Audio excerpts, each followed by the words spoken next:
Hi అండి, అందరూ బాగున్నారా? కుమారి ఆంధ్ర రుచులకి స్వాగతం. ఈవేళ వినాయక చవితి అయ్యింది కదా, పందిట్లో వినాయకుడికి ప్రసాదం ప్రిపేర్ చేస్తున్నాను. ఏం చేస్తున్నానంటే ఇదిగో 1/2 కిలో అటుకులు తీసుకున్నాను. అటుకులు తీసుకుని కడిగేసుకున్నాం, శుభ్రంగా నీట్గా కడిగేసుకుందాం. నీట్గా కడిగేసుకుని ఈ నీడు వంపేసుకుందాం. ఈ నీడు వంపేసుకుని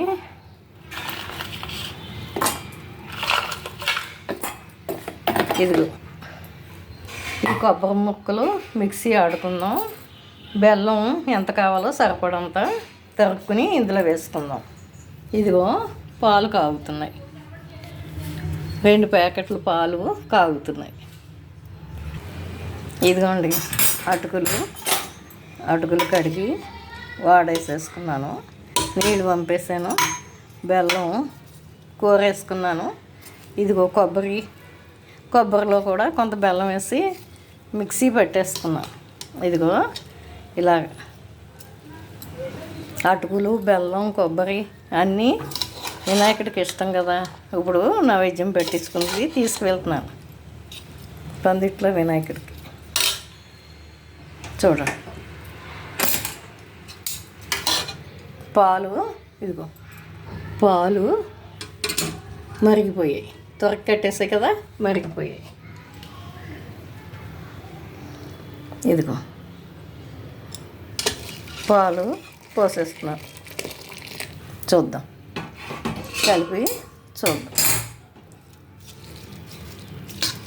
చూడండి, పిల్లలు కూడా దేవుడి దగ్గరికి వినాయకుడికి దండం పెట్టుకొచ్చిన పిల్లలు, పెద్దలు అందరూ ఇష్టంగా తింటారు ప్రసాదం. కప్పులు కూడా తీసుకువెళ్తున్నాను. ఇదిగో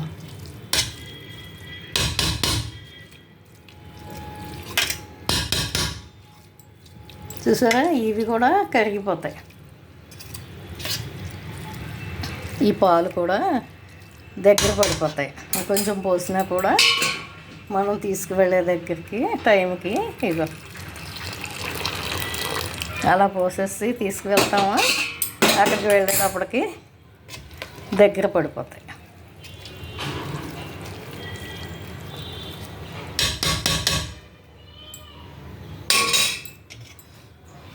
ఇదిగో